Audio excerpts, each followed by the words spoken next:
Those, if we ever have painted cabinets, and the guys know every time you do painted stuff, you make caps painted the same color. We might put a screw somewhere because of whatever. Now you have a cap to cover it. But when we have open box cabinets with no doors and they're painted, which we will, you still have to put it on key, or you have to secure it somehow to the other cabinet or to the back wall. So you're still capping? You cap it. Probably you can take it out completely. So you're gonna cut it and then try to rip it out completely. If it doesn't come out and it has nails or whatever here is glued, cut it a little bit there. Okay. Because we just need to fit the front side of the L. Okay.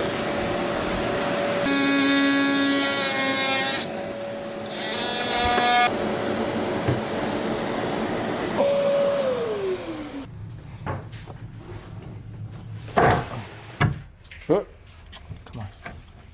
Now I'm gonna have to locate all the parts based on measurements and stickers that are on the pieces and the color, because there's different color.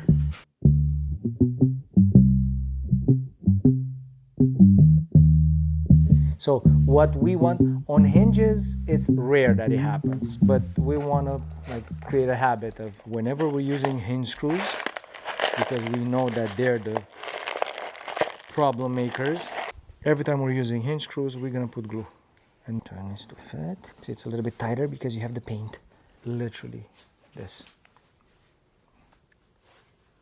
And believe it or not, this is gonna make the hinge nut or the screw never get undone.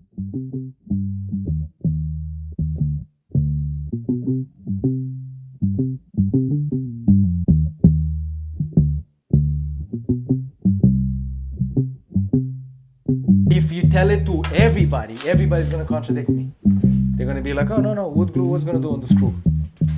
I don't know what it does, but it does something. Most likely the thickness of the material is not exactly 3/4 of an inch. It's a little bit more. And it adds and adds and adds and adds. Even if you leave the same gap, right?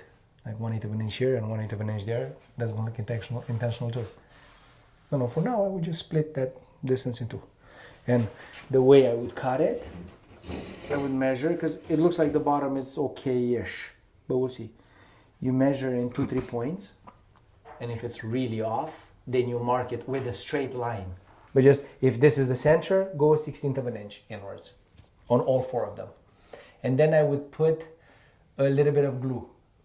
The PL is on the floor, we're gonna have to clean that. Wood glue, just on the tip. So just a little bit of wood glue on the tip of the 4 dowels, as long as they're pretty much in the same position depth-wise. So when you're gonna drill this half a hole, maybe put a little bit of tape or with a marker, mark the drill bit and go only to that mark. Yes. And try to make them all kind of the same. Then you put wood glue on them, put your spacer so that you have the 1/8 of an inch, adjust right to left, touch. The next sheet loaded on.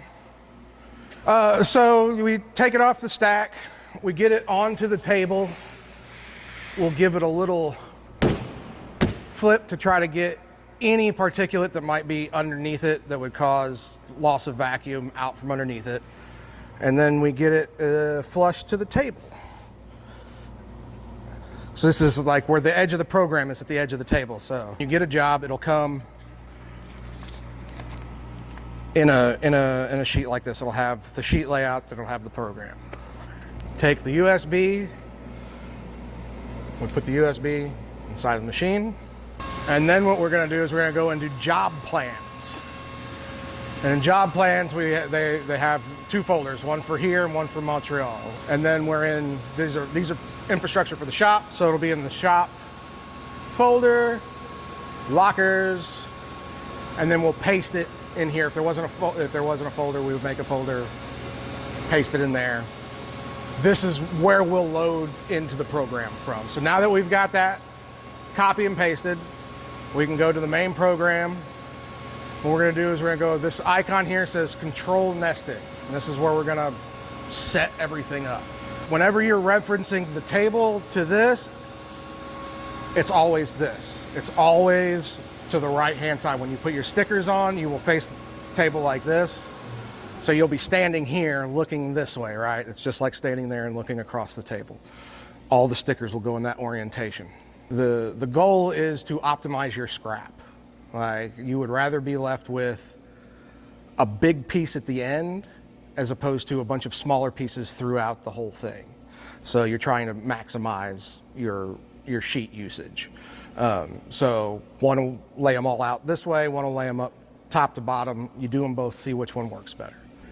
So what we're looking for is, as we go through, is what does our scrap look like? How is everything kind of put together? And then what does it look like at the end? Okay. So we have to do sheet 25 and sheet 26. But this orientation looks like it gives us the most, like, basically if we did it the other way, the end of this would probably look like where it was 1, 2, 3 long ways. Look at the last sticker and I'll tell you a sheet number and a part number. And then you go look at your last page. So this is page 26. So I should have 26, part 8 should be the last sticker that came out of here. So that as you unroll, you're at the beginning. Now we're going to write to CNC, and this is what actually converts that TWD file into a CNC file and embeds it into the program.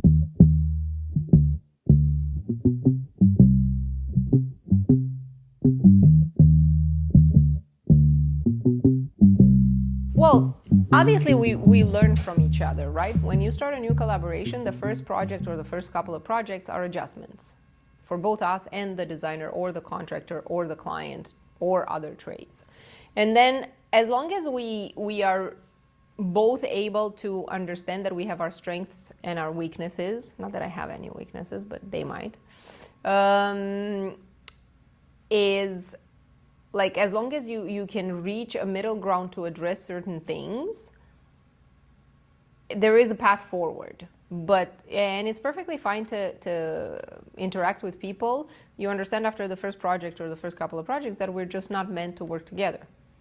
And at that point, we just step away because we'd like to align ourselves with people with the same work ethic, with the same desire to grow, with the same focus on project and solving issue rather than just proving that somebody's right and somebody's wrong.